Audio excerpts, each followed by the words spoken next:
This is Eric Beyer of Old Vine, Texas, a new winery tasting room featuring 100% Texas wines from wineries all over the state. We are located in Mansfield, Texas, inside of Ancora Event Center on Broad Street. We have weekly tastings, charcuterie board to enjoy, live music, and a new wine club. Go visit our website at oldvinetexas.com to sign up for our newsletter and learn more. Or you can find us on Facebook and Instagram at Old Vine, Texas. We'll see you soon.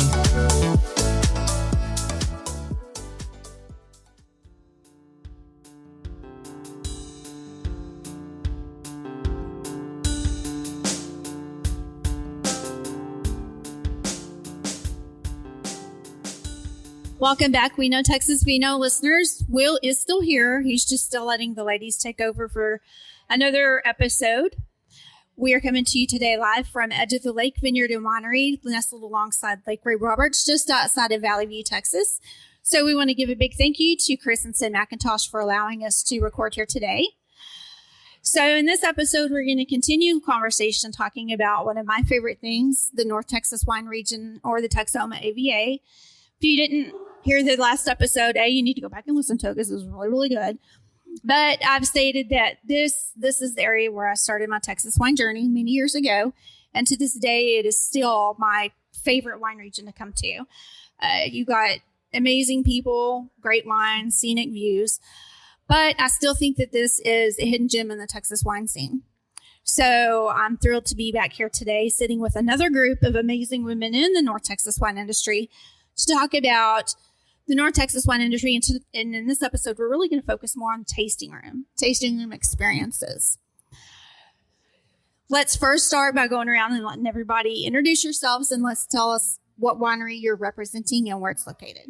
I'll start with you, Casey. Okay. Casey Preisel, Marker Cellars, Bridgeport. I'm Presley Whitehead Davies with Blue Ostrich Winery. I'm production and operations manager there. Nicole Roper for our ranch, vineyards, and winery. We're in Munster, Texas, and I'm owner and VP of sales. I'm Whitney Kilgore with 555, and I do all the things that my husband doesn't. I'm Deborah, and I'm with Edge of the Lake Vineyard and Winery in Valley View, and I am the tasting room manager. So y'all are all perfect to be here on this panel, because this is one of the things I think I get most interested in, is seeing the differences between, the tasting rooms just locally, and then two from across the state. So what's something that you ladies think sets the North Texas wine scene apart from the other regions in Texas? We'll start with you, Deborah, since we're here at the winery you're working at. Can you say that again? I couldn't hear that. That's okay. What do you think sets the North Texas wine scene apart from the other regions in Texas, the other wine regions in Texas? North Texas wine region is undiscovered. And I know that when we have new people come out, they're just like, they didn't even know we were here. And then they didn't know that Texas wine could be so good. So it's nice to educate people on Texas wines. Okay. We'll go back over here. What about you, Casey? What do you?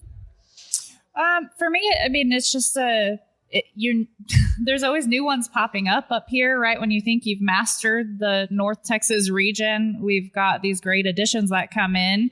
Lonesome Vine a couple years ago, and now I show up today, and one I haven't even heard of is around Rancho Serrano, which I'm excited to go visit in a couple weeks. And I think it's fun just seeing the pop-ups come around this area versus when you go down south, there's so many, you don't have time to go see them all in some of these more dense regions. And so here I make a point to go see these individuals and these families and these husbands and wives, and you get to spend time with the people actually behind the art of wine. And it's not just a walk in and you're a number for the day. Right. Yeah, I definitely agree with that. Having that more personalized experience up here. And then our proximity to DFW is great. Our clients can come and just spend an afternoon and not have to, blow their wad on hotels for 4 days and all this kind of stuff. They can come and hit 3 of us in an afternoon and have a unique experience and be able to go home with some wine. Right. What do you think for somebody that has never been to the North Texas wine region? What do you think is one of the things that surprises them the most when they come? Nicole? That the wine is really good. We hear it over and over and over and over again. Oh my God, oh my God, oh my God. I never knew that the wine was so good. And I think that's probably the thing that surprises them the most. If you're talking about 4R specifically, it's probably the view.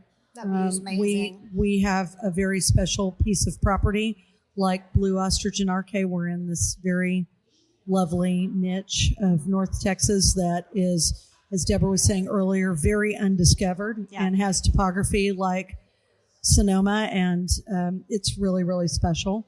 So, but I think overall it's the wine. Yeah, I agree. Speaking of that, those three, that's where I was yesterday. That's my favorite three. That's where I was yesterday. What about you, Whitney? So it's interesting. DFW has grown tremendously. I mean, just since the pandemic, but prior to that too. I mean, the sprawl of DFW has extended almost to up here in Valley View. Mm-hmm.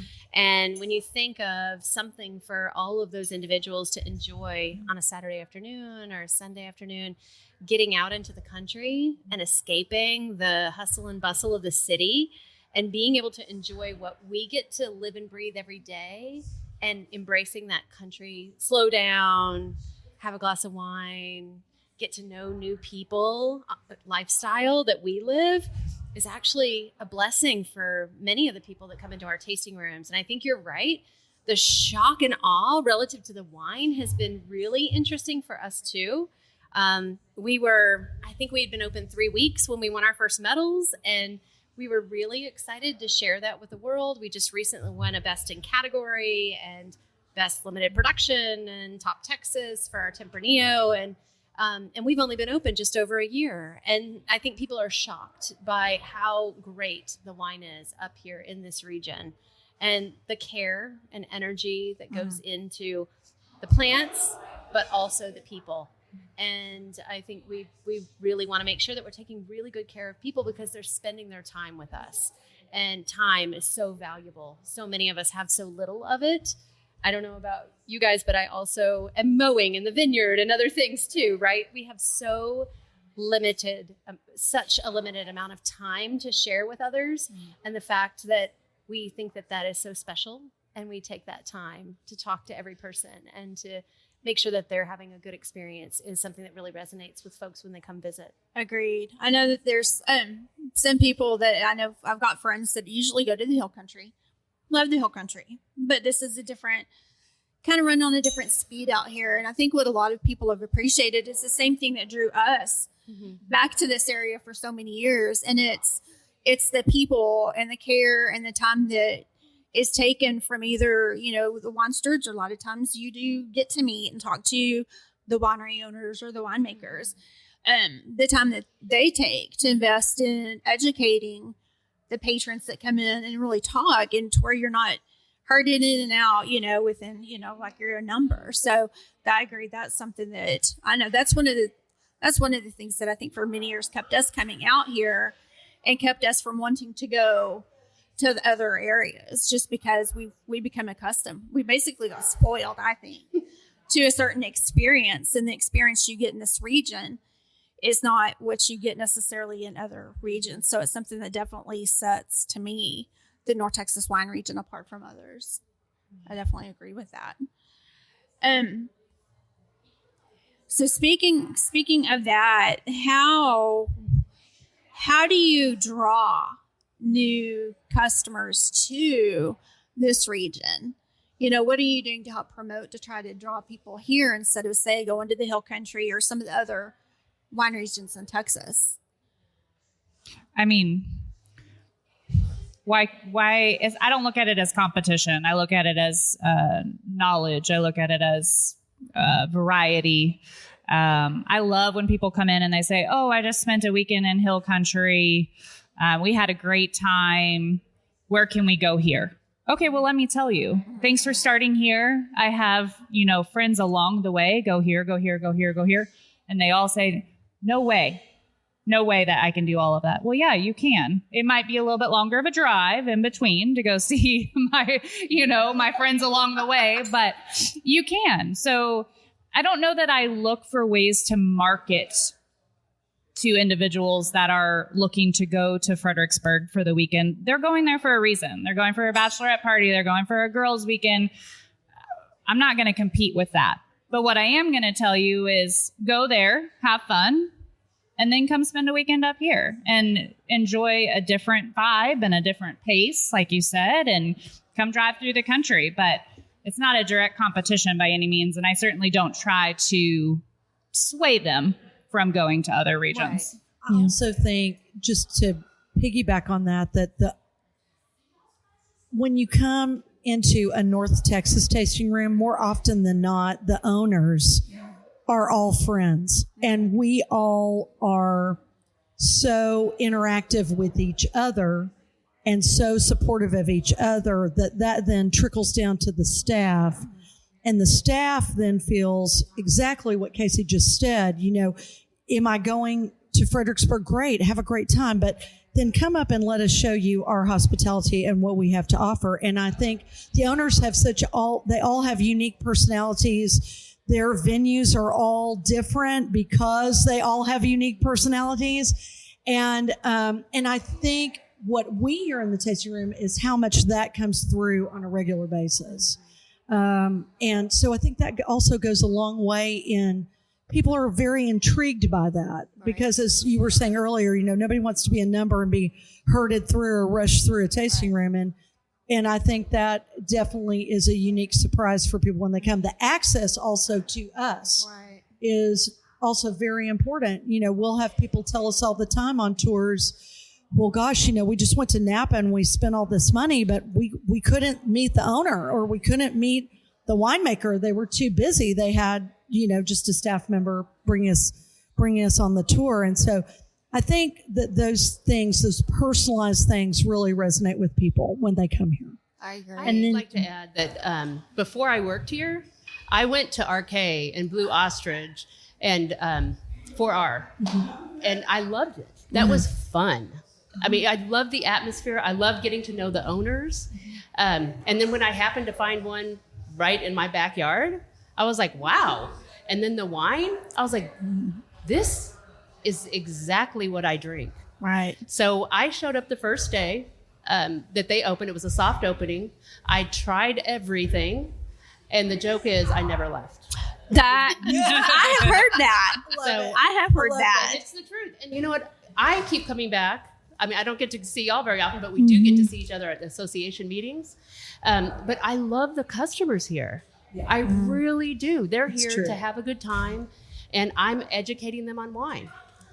And at that point, it's contagious too. Just piggybacking off of what you gals said, if you give that experience to guests, they go home and tell their friends about it. So often we hear, oh, my neighbor sent me, or, whatever. It's when your hospitality is contagious and makes people feel good and get interested and curious about our products. It's really important. And I think too, what Casey said, we all promote each other.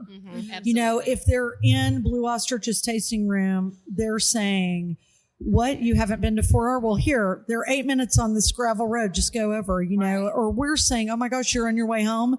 Hit Firelight and Edge of the Lake on your way down. Where's Edge of the Lake? Where's 555? It's brand new. You're going to go like this or like this. And I think people really appreciate that, because if they love wine, then they're always anxious to discover a new place. Right. And they want your recommendation. You've captured them in that moment. You've made your impression. You've made a new friend. They want your recommendation. They want to know, Casey, where are you going next Saturday? Not that I can ever get away, but where are you going to go taste? Oh, well, I want to go see Grayson at RK and try their new white that they've got out. And that right there drives, oh, well, I want to go try the new, if Casey's trying that there, then it must be good. So I think just that connection, we've talked about connections a lot, is a biggie. Right. And that's such a benefit, because to me, if you've got somebody that comes to your tasting room and they have a good time and experience, and you recommend somewhere else for them to go and they enjoy it, to me, they're more likely to come back many a time. That's why I said it took us. We first started coming out, And I think probably the first 3, 4, 5 years we were hitting the wine road, this was the area we came to. We didn't want to go anywhere else. We were very spoiled. We loved the people. We loved the wines. We loved the scenery. So it was, and part of it was the word of mouth of saying, oh, well, hey, did you know this new tasting room's open? You need to go check them out too. So, and the cooperation, what did we say? The Co-opetition. I know, I can't ever say that. And actually, in that spirit of co-opetition, I am drinking Lonesome Vines Estate Tempranillo. Yes. And this is not Deborah anymore. This is Christy, the winemaker from Lonesome Vine. And I love this wine. Everybody should try it. This is what happens on a busy Sunday when you're the tasting room manager. Yeah. Double duty. Yeah, we tried to sneak Deborah in as long as we could, but they are packed downstairs. So, newest member to the panel. Would you like to introduce Would you like to introduce yourself? It's Christy with Lonesome Vine. I am the winemaker and / vineyard worker, and then I guess both Andrew and I manage the tasting room. It's just the two of us. Yep. Thanks for having me. Thanks for coming. Thanks for coming back. Thanks for being the surprise guest. Thanks for coming back. Love it. Thanks for bringing the Tempranillo. This is why you never know what's going to be on We Know Texas Vino. You never Agreed. know. That was a good one. That was a good one. I agree. What's your favorite thing about working in the tasting room, or the most rewarding thing about working in a tasting room? With people. I remember the first time Laurinda came into the tasting room. She brought me flowers. I know. I did. I did. Why? It was just so special. But the people make it. It's not work. They said when you got older, you'd never, like if you did something you loved, you'd never work a day in your life. And I truly don't work anymore. I just get a chance to spend time with really good friends and talk about wine and network with these other wonderful women in the business that are making the magic happen in this industry, and specifically up in North Texas. So, Laurinda, I really want to thank you for bringing us all together, because this is where the magic really starts to happen in an industry like ours, is when you start bringing the women together. Well, thank you for mentioning that.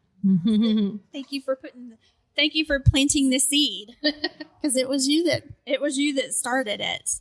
I think that each of us have also said the word guest, and we relay that to our staff all the time. These aren't customers. It's not a number. Right. These are guests. You're welcoming them in to like you would your home. When we get our venue ready, before we open, it's like clean like you've never cleaned before. Everyone wants a, fresh experience and welcome these guests so that, I don't know, they have this perfect experience to be able to come back and tell their friends about and join our club. Joining our club's like joining our family.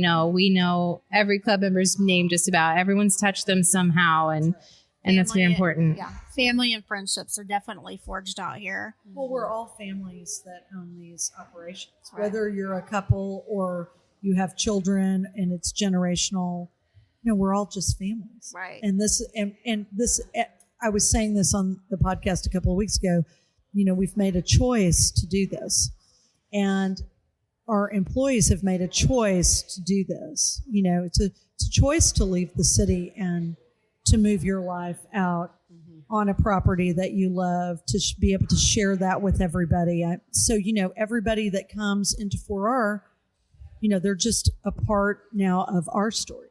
Right. And when they take a bottle of wine home, we're now a part of theirs. And that is a really special experience. And when you come to a North Texas tasting room, you feel that. You feel that in the atmosphere and the guests and the people that are visiting the tasting room. And our club members that we've had for almost 10 years, Presley's had longer because they've been in business longer than us. They'll tell you that. They'll say this is the reason why we come back over and over again, because we feel like we're just part of your family. It is. And that's what I've said. I told a story in the previous episode about how, probably on our third or fourth visit to Blue Ostrich, we pulled up and got out of the car, and Julie was outside. And the minute we got out of the car, she was like, "Oh, there's my Abilene friends." And we were like, "Oh my God, they've got thousands of people that come through here all the time." And we come here a couple back then, I think it was like maybe once or twice a year. And, you know, for her to recognize and remember us, we were just like, that impressed my mom so much. She was in shock. And it's like, y'all have a community family up here, but we've also feel like we're part of several of your families. And we forged so many new friendships just from coming out and the experiences that we get to have out here with y'all. So that's why I'm so happy to be here.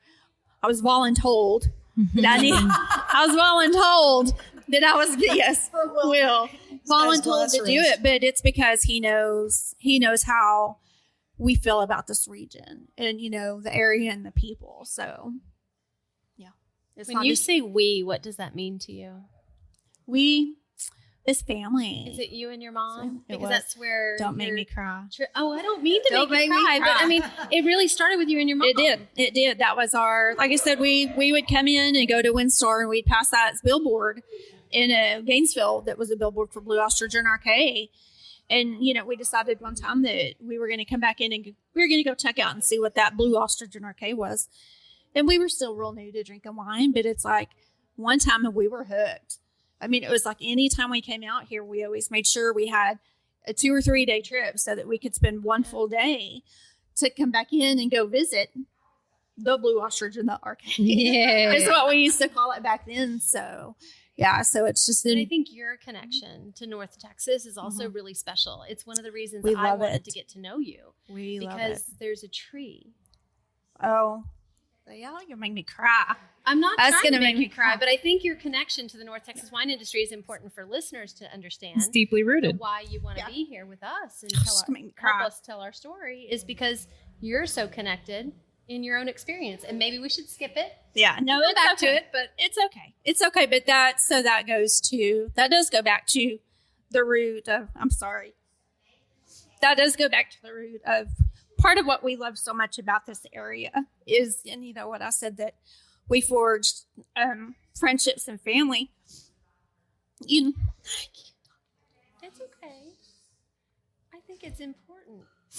And you're Sorry, y'all. Your story is so important to all of us because we've had a chance to connect with you through these times. Absolutely. I'm sorry, y'all.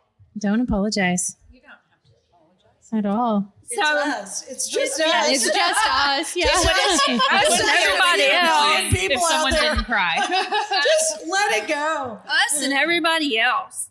So yeah, so hitting the wine road, that's what we call it. That was the thing that I did with my mom. That was our thing. And through our travels and the friendships that we forged with people out here, she passed in 2020, and some of our extended family. So Mark and Becky Rogers and Marker Sellers planted a magnolia tree out at the original tasting room location in honor of my mom. So, And those are the kind of things that when you become close with any of us and you're part of our family, those are the special experiences that happen, right? it is. And that's really amazing. I'm not surprised being that it's Mark and Becky though, right? It's not just the wine. It's not just the wine. No, it's I the say human that. connection. Yeah. It's the human spirit. Y'all that hear me brings us say together. that? Yeah. Y'all hear me Wine say is that. just a bonus, I think. Yeah. I mean, in all reality, wine is a bonus to the friendships and family that we've created amongst ourselves. And I know that I could call any of the 5 of you at any given point on any day, at any time of the day, you'd answer and help if I needed it. Yeah. And that's an amazing thing. And I guarantee you, if we were one of the women down in Fredericksburg or California or Oregon, where I am based, you wouldn't have that. So I appreciate all of you. Yeah. Before we ever planted a single plant, we went out to RK and did harvest. And we were getting up at like 5 o'clock in the morning to drive all the way out there. And I asked my husband, I said, "Are you sure? Is this really what we're doing today?" And then we got up really early and we harvested here at Edge of the Lake. And I was like, okay. Okay. I'm kind of on board. And we went to a Twiga conference, right, to learn a little bit more about it. But we sat at the bar at Firelight with Meredith and George one night. She had probably turned off the sign that said that they were open. It might have been pretty late. But We don't ever do the that. whole plan for our vineyard was written on a napkin at that bar. And the people in this industry that have opened their hearts and their venues to accept us and help us learn the things we didn't understand. Oh my gosh, it's been incredible. I Very special. can't thank you enough. The cooperation, The co-opetition, right? Because a high Cooperation. tide rises all boats. Because Yes. we were the third winery to open in Valley View. And so when people come to Firelight will say, have you been to Edge of the Lake or 555 yet? It's still early, right? They come to our place at 1 o'clock. I'm like, you can still make it to both. Yeah. You may even be able to make it out to Lonesome Vine if you hurry, or up to St. Joe. That was But me it's- yesterday. It's never just... That was me yesterday. It's never one winery. Yeah, no. It's And usually 3 that Yeah. people will It go is. to. And that's kind of what I like about here is you've got your little pockets. Yeah. You got your little pockets for perfect either, just day trips or, a weekend. So that's what I said, yesterday I drove 3 hours straight in, headed straight to Blue Ostrich.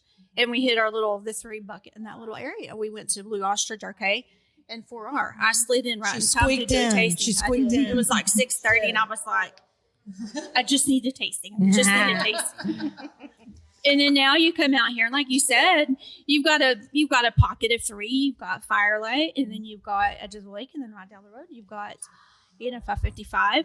Now we're getting a new little pocket going with Red River, yeah, and then Rancho Serrano, which I'm excited to get to, and I love and that. triple N D, triple D. Where's that at?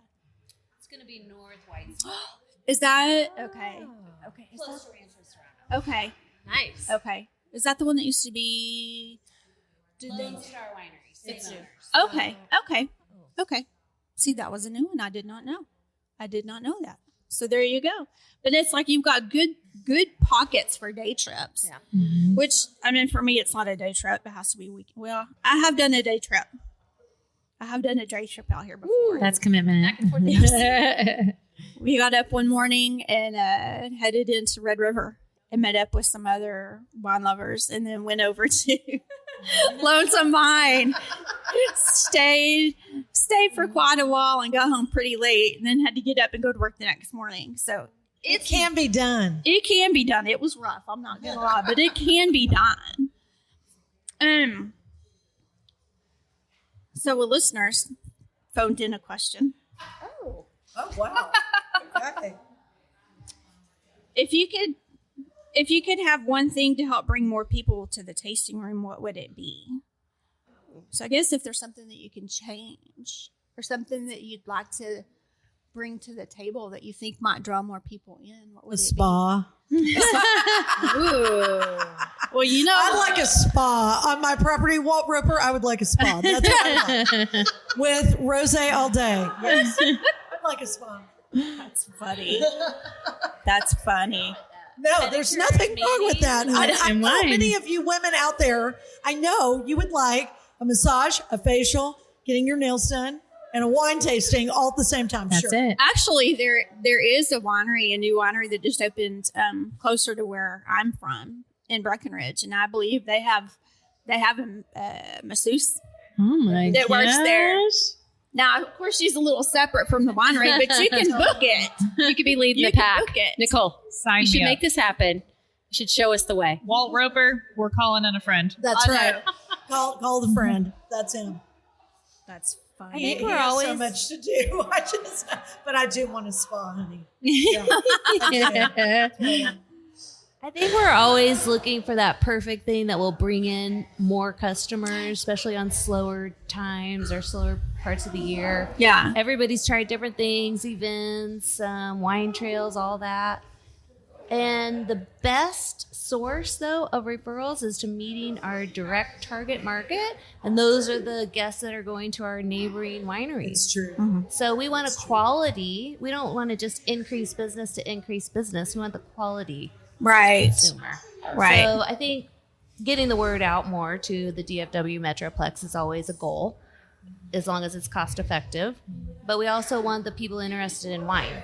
So that's why we all help each other out so much, because that's our source of our target market. And those are the best type of referrals or increased business we can get. Right. So then maybe we need to be featured in D Magazine or Texas Monthly, where it's a big feature on the women in wine in North Texas that maybe draws some attention to our target demographic to come up this way and give us all a visit.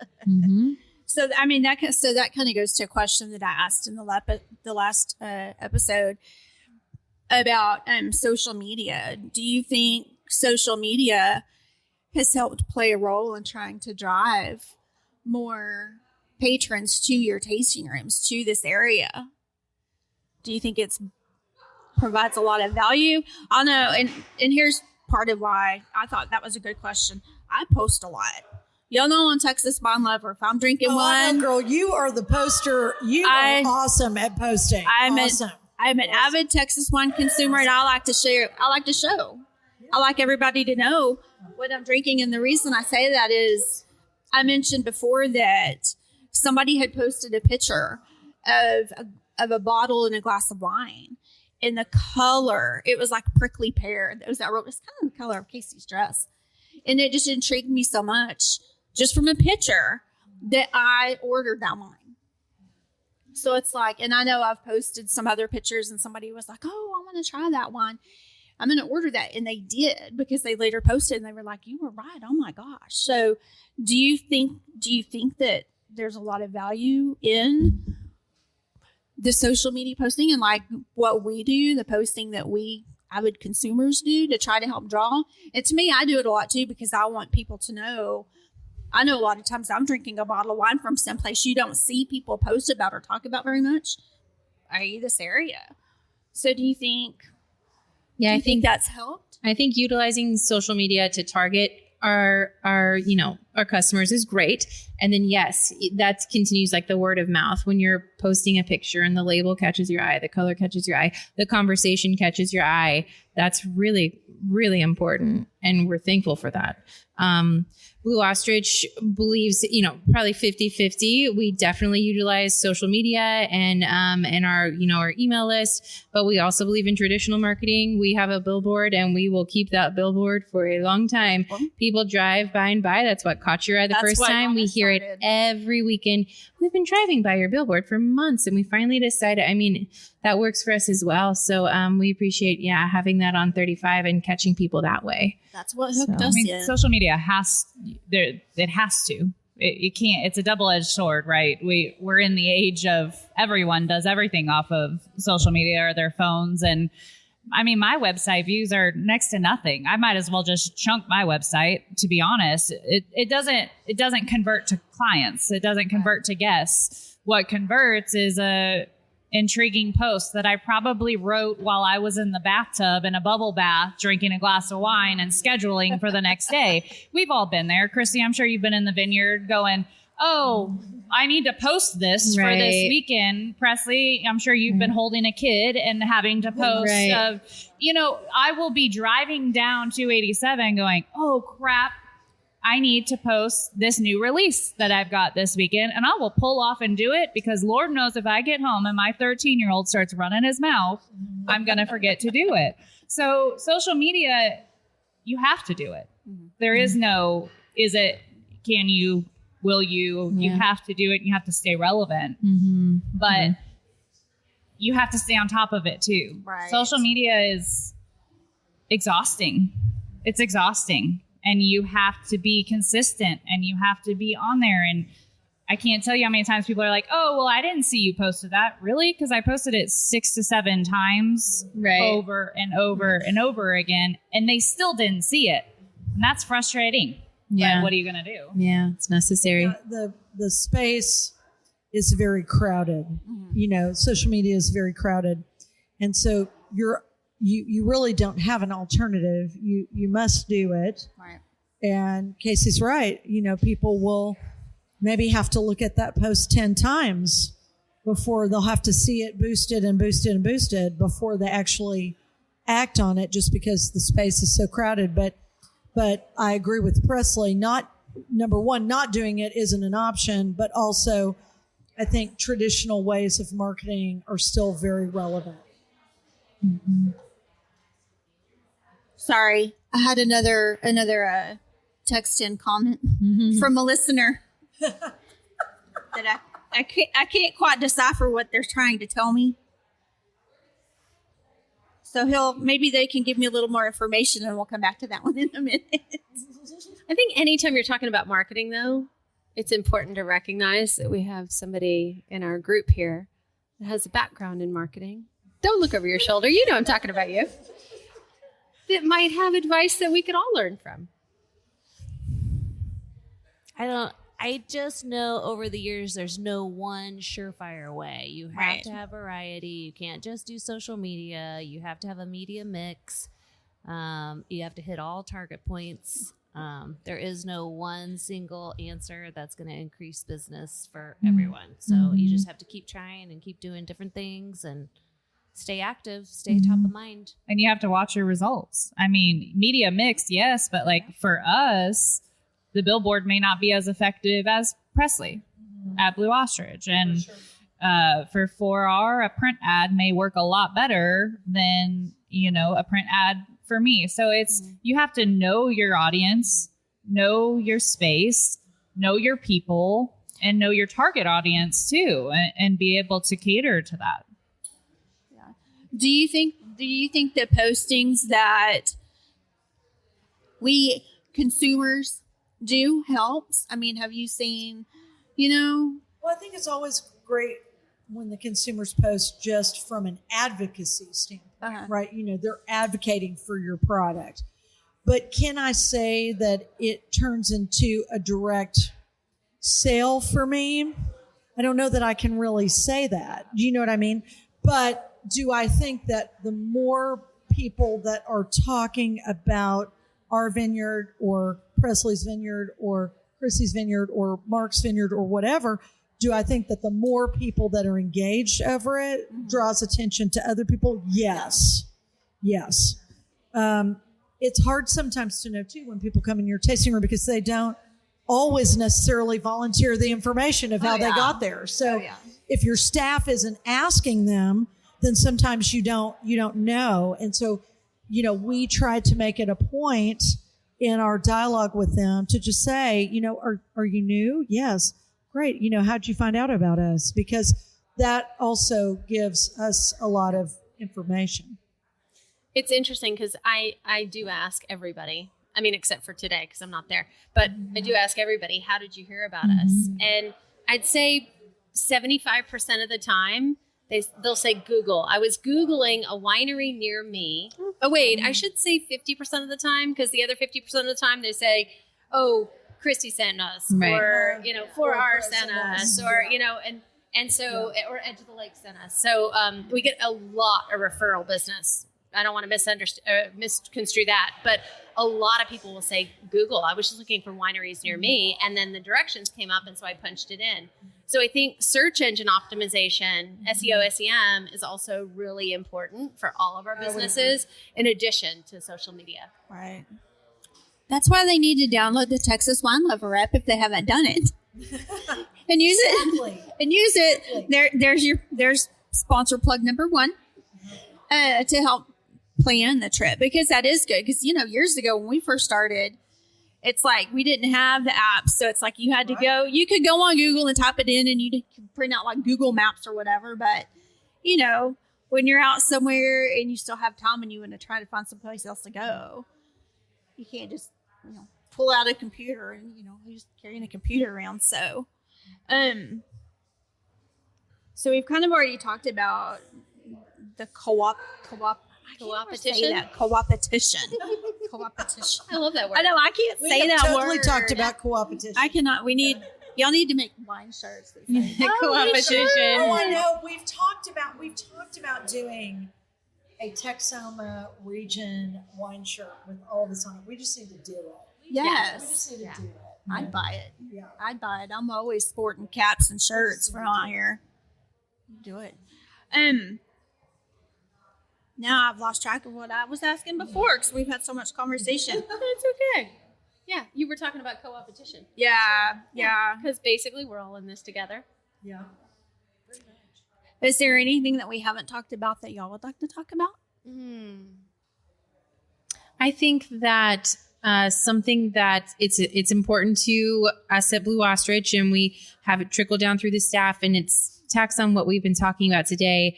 When you have these kind of experiences with guests that are personalized, it also kind of demystifies wine. You know, you have people who've been drinking wine for decades, and then you've got newbies who are maybe a little nervous. I don't know how this works. I think this is the perfect region for young wine drinkers to start. And, you know, come to a place where you get this personalized experience, and we have people who are here to educate and also give you a good time. So that's something that's important to us. Yeah, when I think back to my 20s, because I'm not in my 20s, wine was it was very interesting because I was in a luxury retail business where we went to a lot of things with clients. We went to a lot of events with clients, and wine was very present. But no one had taken the time to really talk to me, their ambassador, the client's ambassador, about what was happening at the table or the wine that was being, right? It wasn't like a top of mind thing. But because wine is so prevalent and its longevity has been going on for centuries, you know, and will continue to, I think Presley hit on a very good point.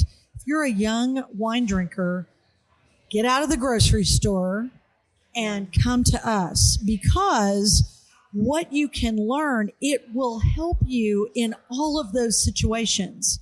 Because somebody who's very young going into, you know, a corporate dinner or sitting next to the boss and his wife, who clearly are seasoned and absolutely know a lot about wine, you know, that is really helpful to be able to sit alongside. And it's also very impressive to the people that you work with, that you know what's going on at the dinner table outside of just whatever you're negotiating or talking about. And so I agree with Presley. I think coming to a North Texas tasting room is great for people in their 20s and 30s, because they can learn so much and learn about Texas. Yes, when you go to California, it's awesome. My husband and I love to go to California. We love to go to Paso. We come back with wine, and we own a winery, right? But that's California. This is Texas, and there are things that we do really well. Right. You know, there are grapes that we grow really well, and more of our North Texas population needs to be educated on that and understand that. Okay, so let's let's keep going with the education, the experience. How do you, whenever you've got somebody that might be new to wine, and knowing that there is some apprehension. I mean, I was that way when I first started drinking wine. I was afraid to try to pronounce the names. I wasn't really sure how I needed to taste the wines. How do you ease a newbie into their first wine tasting experience? It's hard because I mean, I'm not going to lie. When someone sits down and calls it a Tempranillo, my inside dies a little bit, right? But then I think about it and I say, they don't know what a Tempranillo grape is. And I had a lady come in the other day. She was young. She was with a group of girls, and she said, "I want your Pinot." Yeah. And I said, "I'm sorry, what?" And she said, "I want your Pinot." And I said, "Okay." And I don't immediately correct them. Yeah. I make a point to not immediately correct them. So I will pour based off what they say they like or want, or the Pinot or the Tempranillo. And then as I hand those to them, I say, "This is your Tempranillo. Right. This is your Pinot." And they'll go, and they'll almost sound shocked or embarrassed. I'm like, don't be embarrassed. Everybody's got to learn somewhere. Right. So it's okay. It's okay. Drink what you like. Don't drink what you don't like. I'm also big on, I don't care how you hold your glass. Because they'll come in and they're like, "I don't know how to hold the wine glass." I don't give a crap. If you know me, I would say something else. But I don't care how you hold your wine glass. Just drink the wine and enjoy the wine that you want to enjoy. Right. And that's my best education. That's my best education. Because it is, I know it is, you know, when you're new to it, it can be a little overwhelming and, you know, a little stuffy from a perception standpoint, but I agree. It's like you do you and enjoy what enjoy it. But I know the first time we went out and started the tasting rooms, we were very apprehensive, and it was like the tasting room stewards that were leading our tastings really are the ones that had to help us ease into it and realize that it's really okay. It's not stuffy. It's nothing to be apprehensive about or worried about. What about you? Oh, our tasting room staff are really well versed in tasting notes and what one should smell on the nose, like when they're first introducing a wine. So there is an educational experience to that. But my husband and I are both former elementary school teachers. So we keep a wine folly book in the tasting room. And as a former first grade teacher, there's nothing like a picture book. Like, wine folly is amazing. So I'll open it up to the type of grape that they're tasting, and we'll walk through the visual experience on the page and what the notes should be versus what they actually are for that wine, because sometimes wine folly is wrong. It's good guidance around the grape, generally speaking, but it doesn't bring out the notes of like what they're actually experiencing in your wine. So, but it's a great jumping off point to have a conversation about kind of wine fundamentals. I cannot tell you how many copies of that book we probably sold in our tasting room, because people buy it on Amazon while they're in there, because we use it so much as an educational tool. And I think bringing it back home too, you've got to walk that line of, pretentious, giving all of these, notes, and they'll scoff at you sometimes. And that's fine. You think we're crazy. But if we bring it back down home and you're saying you're sitting in front of this vineyard, it's farming. We're farmers. This is coming from the land that's right there. And so bringing it back down that way and explaining that we're farming first and how to make good wine is to grow good grapes. That helps too. I think the farming and agriculture aspects, I really didn't get. I don't know why, but I didn't put the two and two together until I started going out and like meeting some of the grape growers in the High Plains. Once I started meeting them and seeing everything they do, to me it was different out there. So it's like I didn't put the two and two together. I just didn't. I don't know why. I just didn't. That part didn't click. I just thought I didn't look at it the same as like growing cotton. Well, talking about farming brings in. It helps also with the retail pricing of wine. And people get real iffy about, when wine is more expensive or on the higher end, or estate wine that may be higher than other bottles and when you bring in that farming aspect, like I obviously am not some of y'all. I am not out in the vineyard. So but everybody should spend a day in a vineyard. Yes. That's really true. A day in July. They should spend a day in July. Specifically. Or the first week in August. Yeah, because the farming, and when you see the work from vine start to inside of a bottle, you don't think twice about a $45 bottle anymore. No. I'm happy to pay you $45 for your bottle that you put your literal blood, sweat, and tears in. Yeah. Like, that makes me happy. Yeah. Well, especially when they have the opportunity to harvest it with you and then go to the winery and spend time with the winemaker and watch all of this process that happens with all of, crush and fermentation and all of that. When you have the opportunity to do that as a patron of a tasting room, take it, because you understand wine in a totally different way. And there's really not a question, because you're watching the family do it. Yeah. We're doing it. Everyone's doing it. I think that's helped give me a greater appreciation for what I'm drinking. I have helped harvest. I've helped harvest out at Blue Ostrich. I've helped harvest out at Arcade. I've harvested at a couple of vineyards closer to where I live. I've helped bottle. I've washed the bottles. I've bottled. I've corked. I've labeled.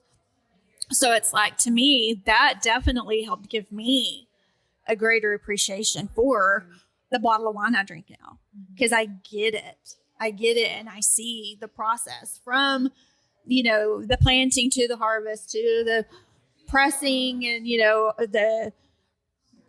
I don't know all the ins and outs of the actual winemaking part, but I've seen it. and I like it. So I definitely, you definitely get a greater appreciation for it. So we have another phone-in question, and it's actually a question I like. We've had She approves of this one. We've talked about this a lot. Tasting notes on your menu. Tasting notes on the menu. Yay or nay? Yes or no? I think we're all going to disagree on this one. We've done it both ways.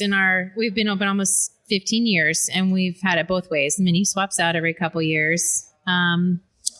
Right now, we do have brief notes. And our staff is, just like you said, well-versed in being able to talk about the wine. We lean more towards telling about where the wine is from, maybe some aspects of how it's made. Yes. Couple buzzwords on what you might get, and then leave it to the guests to really, get in there and decide for themselves. And then we circle back and say, how about that Viognier? What did you guys, where were you at? Did you get that note of minerality? And then you can have the conversation. But a little bit more. Yeah. So I'm anti notes. And here's why.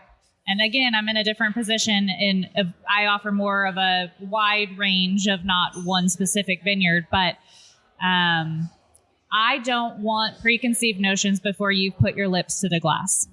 And so when I go tasting and I read, I don't know, lemongrass, I don't like lemongrass.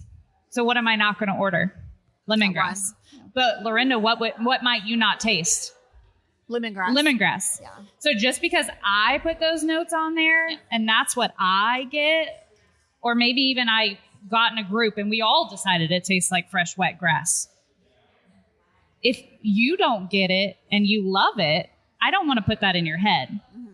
So I am more of a verbal person. If they ask me, well, what's in it? I may give you a little bit, a hint, a teaser.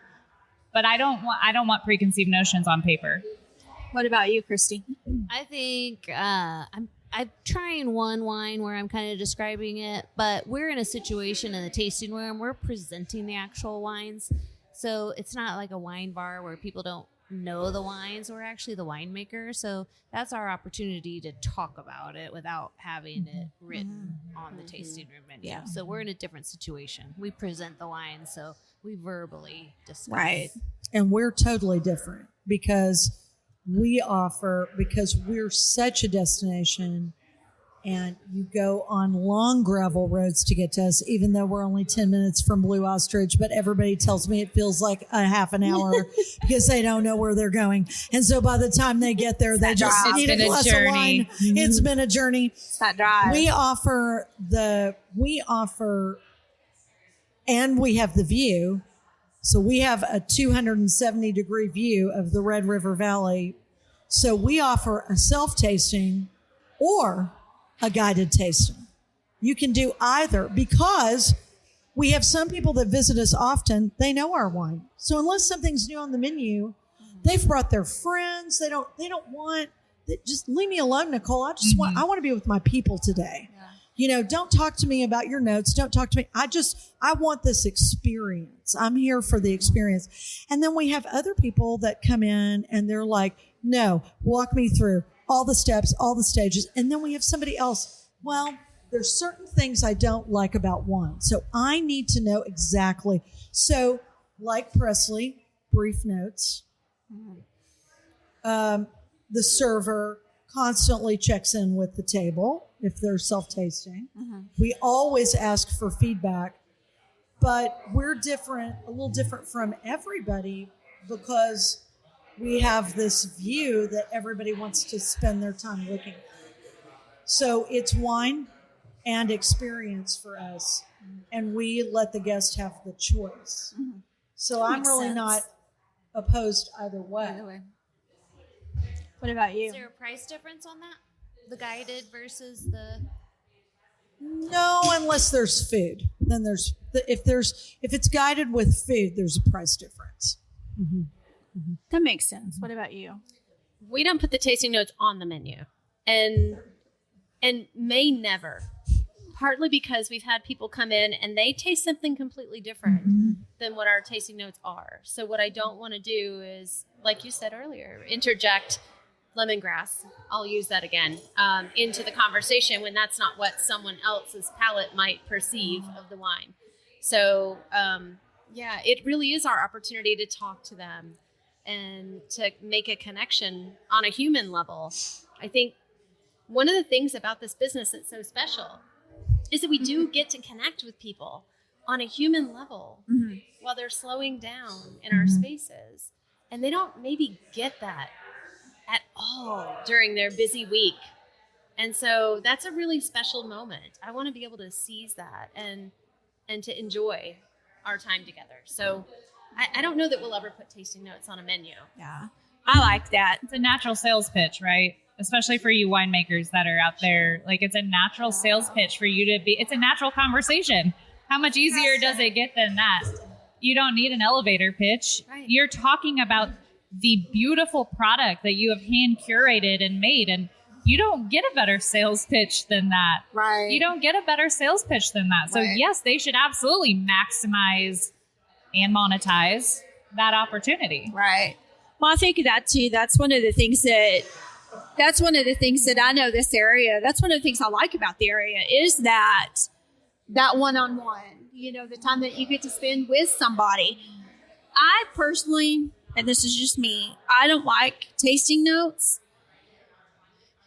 And it's not because I have a preconceived notion once I read it. It's because then I feel bad if I don't taste what the paper says I should be tasting.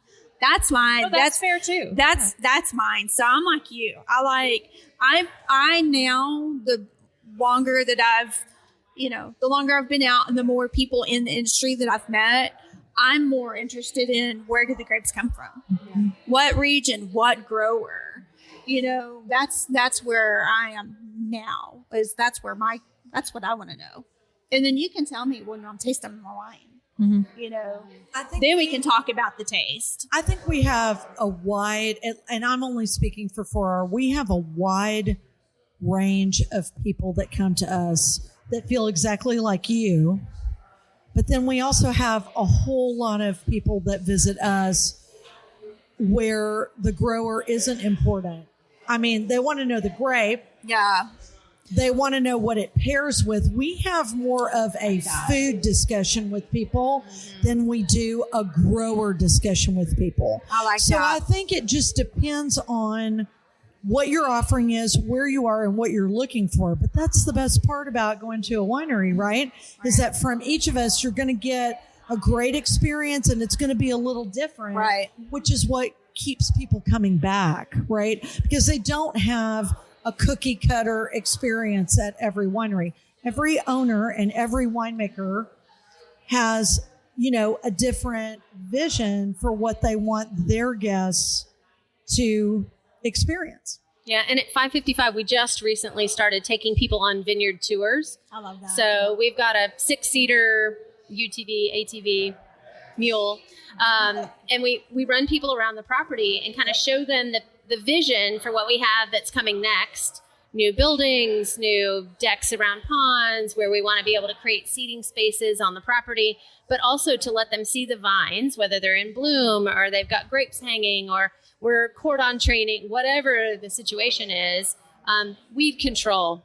People like to know that you're working hard out there. And I take them out and they get a chance to see the darling, sweaty husband of mine who's out there taking care of stuff, right?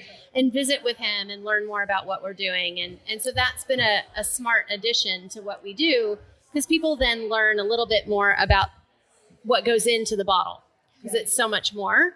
So you're right. They may not necessarily be too concerned about the grower if it's somewhere else. But they do care if it's right there on property. And I think you find different people with different wants when they walk in. You said that some people don't want to talk, some people do. Yeah. I always try to feel them out when they walk in. Are they nervous and they want more conversation? Yeah. Are they super high up somm? That's coming in. Or think they are. Each person that walks in is different. We've talked about that. Every guest is different. But the way I start a conversation with one person may not be the way I start a conversation with another person. Like, I love starting with, tell me what you like, not me tell you what you should like. Right. Right. Tell me what you like and let me help get you there. Right. So it was suggested that if you have a all immersive tour option where you're taking people out through the vineyard, give them a pair of clippers. Let them start doing some work for you. let them get to experience a little of what it takes to get that glass of wine. How would the type A personality of you, Christy, handle someone clipping your vines? That's not going to happen at our place. It's a hard pass. Yeah. Pull some weeds. I mean, that's part of it, you know. Put him to work and let him Control. let him get a little bit more. So we do Put want the to winemaker there. we do want to create experiences for our wine club members to come out and help us with harvest and things like that. But cordon training a new vine is not for everyone, right? So I'm not going to hand somebody pruning shears and say, "Hey, Have at it. come out and cut this vine." You know, It's not no. gonna happen. But we do want to be inclusive of our club members and create opportunities for them to be a part of that entire experience from grape to bottle. Well, and I think the most exciting thing that we've had guests tell us is when they can actually come and help you harvest the fruit.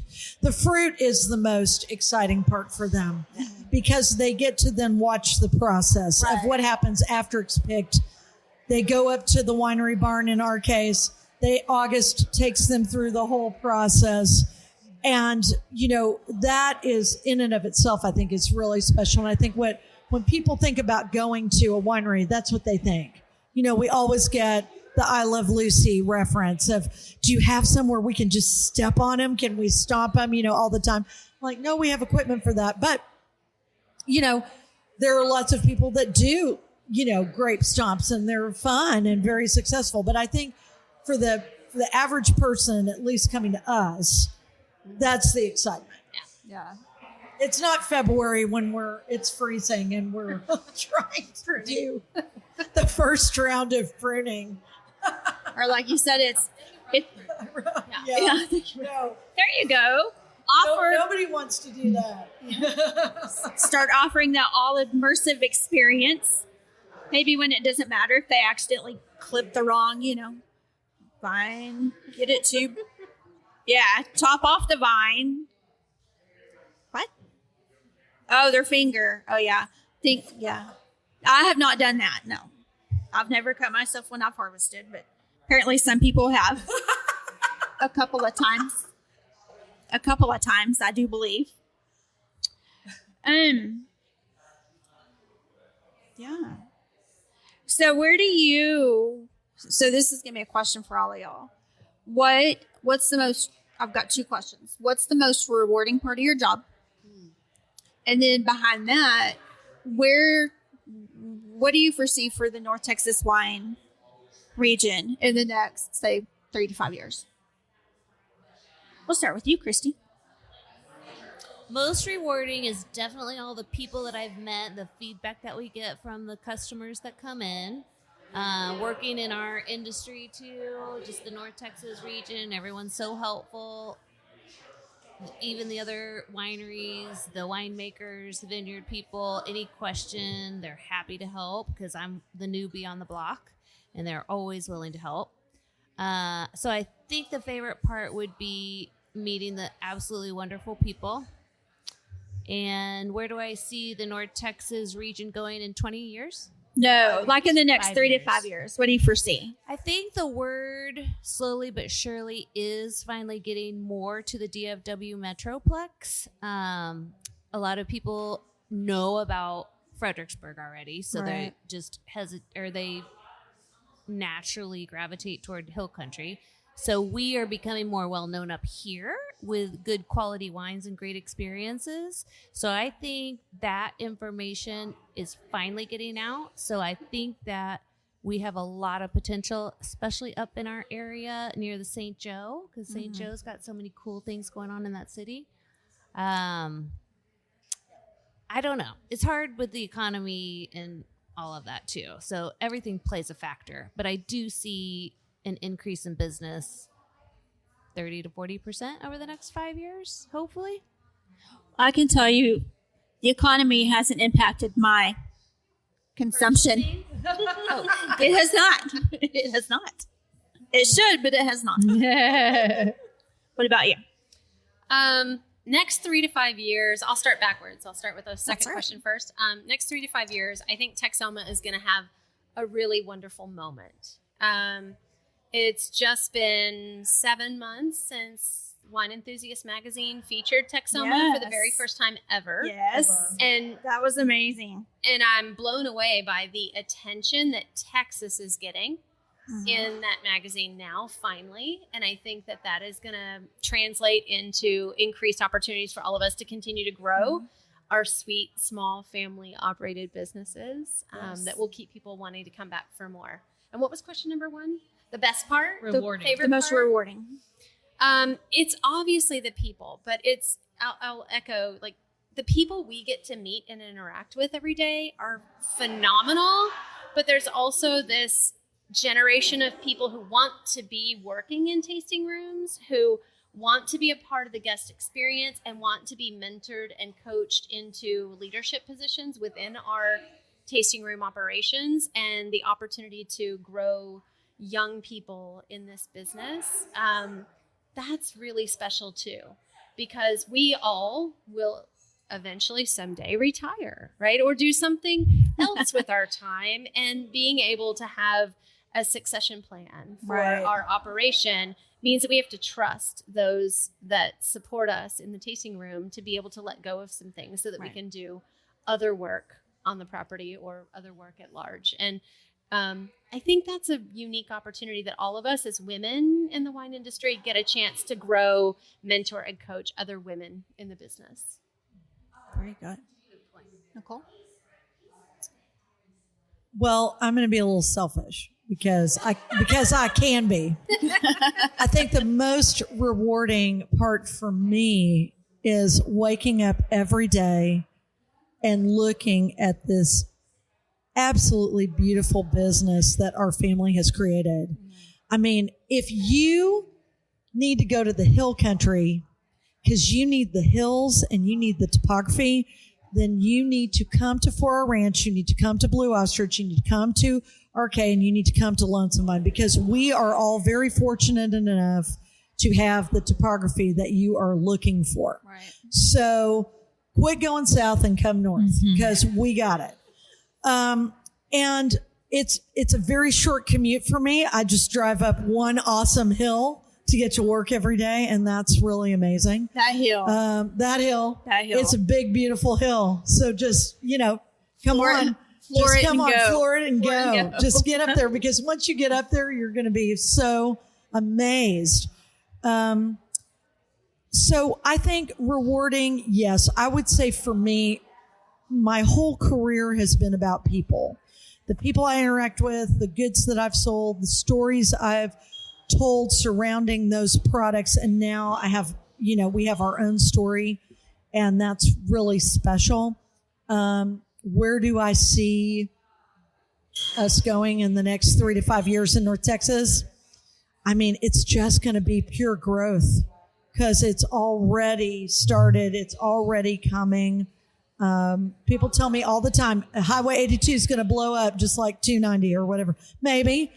But in and of itself, I think Denton and Gainesville and Valley View and cities along the way are just going to grow at such, a magnitude. Sherman, Denison on the east side for sure, because people want to be away. They're looking for something that has, our level of topography. I also think that if you want to be part of the growth, you need to, buy a passport from the North Texas Wine Association and come 3 times a year and try us all. Right. Go to NTWA and try all of us.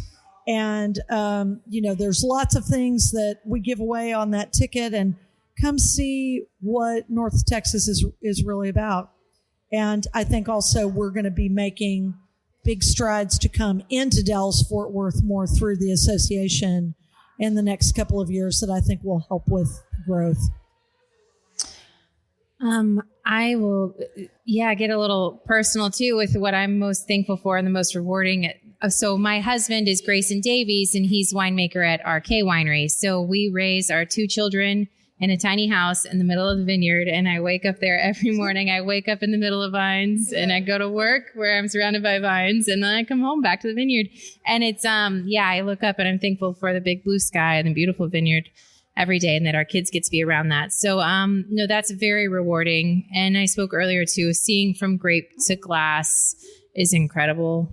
Watching the work that my family does, my dad does, as our head winemaker, and then watching what Grayson does. It's just an immense amount of work that goes into this. And so the reward is large when you have that beautiful vintage and get to drink a lovely glass of wine. There's nothing better. And I agree. I hope to see lots of growth headed this way. We love our agritourism. We love our small towns. So I don't want that feel to go away, but we are happy to host you, and you can borrow our view and then, and go back to your lovely townhome in Dallas. That's right. Go back to your beautiful home. We are very much looking forward to the growth happening in this area. That's what I was thinking. I want growth out here for y'all because I know it's good for y'all. But I don't want it to become a 290. Yeah. Because that's part of why I don't go to 290. I don't go to 290. It's I like coming out here because it's quieter. It's more laid back. It's not as congested. And you can come out here and really enjoy. And then I think too, if you get to a certain point where there's too much traffic, the consumers are going to end up lacking with the experience a little bit because you're going to get too busy to give the level of service that we're used to right now. And it's that level of service and the individuality that, to me, make y'all stand out. So we need a nice balance. So you do. We'll find it. So get that growth, but not too much. Yeah. Casey? From a professional standpoint, I'll break it up a little bit. From a professional, for me, it's most rewarding is a good weekend, a good operating weekend. I've been in the business world for a long time, and when the numbers don't lie to a good weekend, that's rewarding. And I know we don't talk about that enough. I don't think we reward ourselves for a good monetary weekend, and it's a lot of work to do what we do. So that's my professional. My personal, people coming in and doing their birthday parties with their entire families at Marker Bridgeport is amazing. I had a whole birthday party Friday. They brought me pozole and cake and cobbler, and we had a massive birthday party of 20 people on a random Friday afternoon, and there's nowhere else they could imagine it being but right there. That doesn't get any better. I had a medical issue in February, and I had wine club members showing up in my driveway with food and quilts and anything, picking up my son from school. Like, you can, that's a village. Right. That's a village. And for someone that doesn't have family in this area, I'll take the village and run with it. As far as the next 3 to 5 years, staying alive. This industry is rough. I don't think any of us would look at each other and say, we are making bank and rolling in it, and we're going to Italy next week. Like, it's just, it's a hard business. It is. And I can look at all of us and see there's tired in it. Mm-hmm. There's joy in it. But this isn't a business you go into. It's not an industry you go into to make a living that you're going to retire off of, in my opinion. Right. We do it for the passion, and we do it for the people. Right. And so the next 3 to 5 years, yes, I hope there's growth. But at the end of the day, I hope we all stay alive, and I hope in 5 years we could sit in these same chairs and go, we freaking made it. Right. We made it. Right. I love that. To me, I would think for me, especially if I'm the grower, to me, I would think the most rewarding would be seeing your blood, sweat, and tears come to fruition from the vine to the bottle, and then watching your patrons really enjoy it. That first estate vintage from Lonesome Vine. Yes, that's gone. amazing. It's gone. Yeah, that's amazing. It was really good. Well, ladies, again, I appreciate y'all being here today, taking time out of your busy schedules to be here. I appreciate it. What an honor. Thank you. Yes. I'm hopeful that this gets a little bit more awareness out about the North Texas wine region. I know to me, the greatness that it is. Y'all know I love this area to death. So I was extremely, although nervous, happy. It was amazing. Happy to come here and do this today. I need to take care of a little bit of business. I need to give a shout out to the podcast sponsors. First, I'm going to start with Texas Wine Lover, the app. I'm a contributing writer for them, so that's going to be my first one I'm going to speak about. If you haven't downloaded the app, you need to do it. To me, it's your one-stop shop for all things Texas wine related. Perfect. Lots of different ways you can go plan out your next wine trip, ways to search for places to stay, things to eat. So if you haven't downloaded it, do it now. Then next, it's going to be Old Vine, Texas in Mansfield, Texas. Yeah, I said that right. It's going to be a wine bar. I had to think about that for a minute. Wine bar right now featuring Hill Country wines, but I understand that they're on the lookout trying to talk about bringing in some of the North Texas wines, which would be great. We'll look forward to that. I know. And then the last one is High Camp Flask. High Camp Flask. If you've never heard, I know I didn't read my notes. That's what happens when you don't read your notes. If you're not familiar with what that is, it's I can't think of the. I Googled it earlier. It's amazing. Yeah, thermos. It's almost like an igloo thermos kind of thing that would keep your soup warm. That's the word I was trying to think of earlier. And Thermos. Glasses screw off on either end. It's amazing. It'll keep a bottle of wine cold for what? 24 hours? Perfect temperature for 24 hours. Yeah. It does hold one bottle, and in each end, it's got a pop off cup. So it's amazing. You gotta get one. If you don't have one, you have to get one. I know that'll be perfect for this summer. Right now, as hot as it is. So we always end the podcast with some wine quotes. So I've got a couple. The first one is, "There's nothing like wine for conjuring up feelings of contentment and goodwill. It's less of a drink than an experience, an evocation, a spirit. It produces sensations that defy description." I agree with that. And then the second one is, "It is well to remember that there are 5 reasons for drinking: the arrival of a friend, one's present or future thirst, the excellence of the wine, and any other reason." That's cute. That's good. I like that. So, this is Laurinda. What? Say your name. Christy. Whitney. Nicole. Presley. Casey. And this is We Know Texas Vino. No Texas. Cheers. No, cheers.